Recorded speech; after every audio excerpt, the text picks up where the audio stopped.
अस्सलाम वालेकुम student.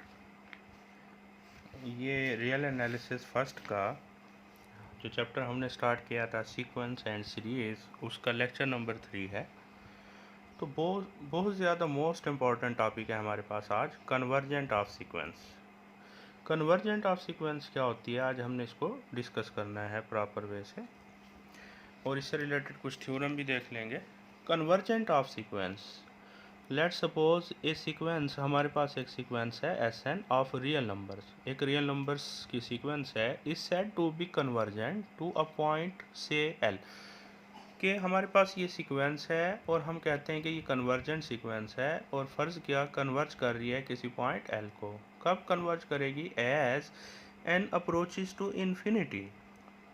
N अगर अप्रोच करेगा इन्फिनिटी को, एन आपके पास क्या है? एन आपके पास एक नेचुरल नंबर है, एन आपके पास एक पॉजिटिव इंटीजर है, एन आपके पास एक काउंटिंग नंबर है, 1 2 3 4 5 6 7 जो हम इनपुट दे रहे होते हैं किसी भी सीक्वेंस में, वो है।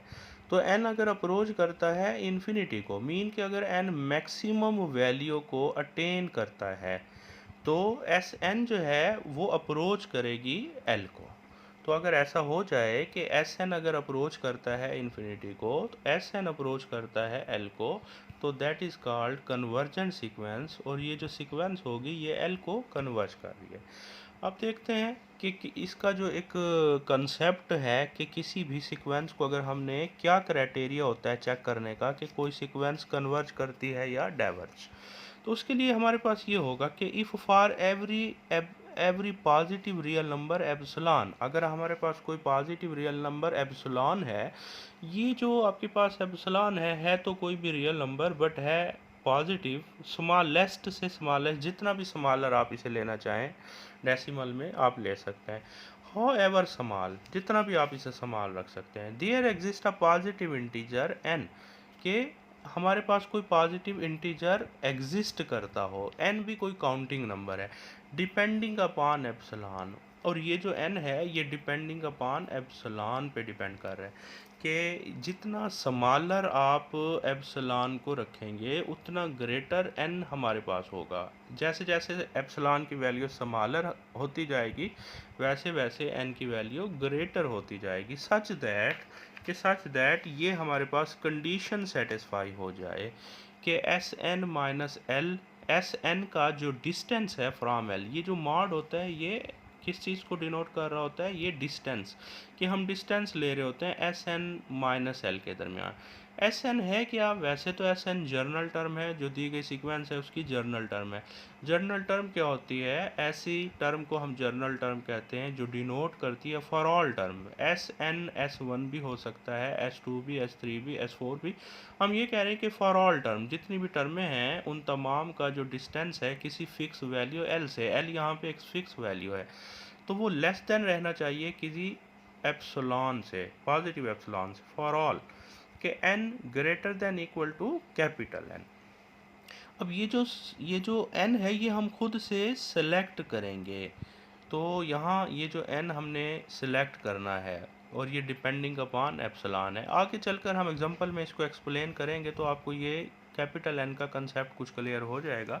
इन other words it can also be written as, इसी चीज़ को आप ऐसे भी राइट कर सकते हैं ना, देखें इस तरह, limit n approaches to infinity s n is equal to l, के एन अगर अप्रोच करता है इन्फिनिटी को और एस एन अप्रोच करता है एल को, तो that is called convergent of sequence.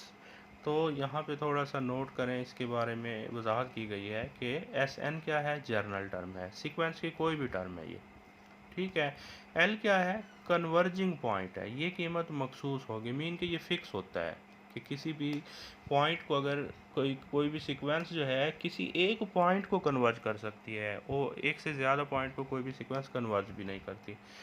Epsilon क्या है? स्मॉलेस्ट पॉजिटिव वैल्यू, कोई भी स्मॉलेस्ट पॉजिटिव वैल्यू हो सकती है एप्सिलॉन।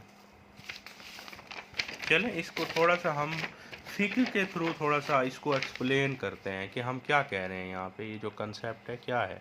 एन क्या है? एन नेचुरल नंबर है कोई भी, ठीक है। कंसेप्ट क्या है? देखें, कन्वर्जेंट होती क्या है? कन्वर्जेंट ये होती है कि आपके पास किसी भी चीज़ को एक नुक्ते पे फोकस कर देना, मतलब कि कन्वर्ज हो जाती है कि सारी की सारी एक, जैसे आपके पास एक कन्वर्जिंग लेंस होता है, एक कन्वेक्स लेंस होता है, एक कनकेव लेंस होता है। तो आप देखें जो है ना, मतलब ऐसा लेंस जो किसी सारी लाइट को एक नुक्ता पर फोकस कर देता है, तो आप उसे कहेंगे कि वो कन्वर्जिंग लेंस है। ठीक है।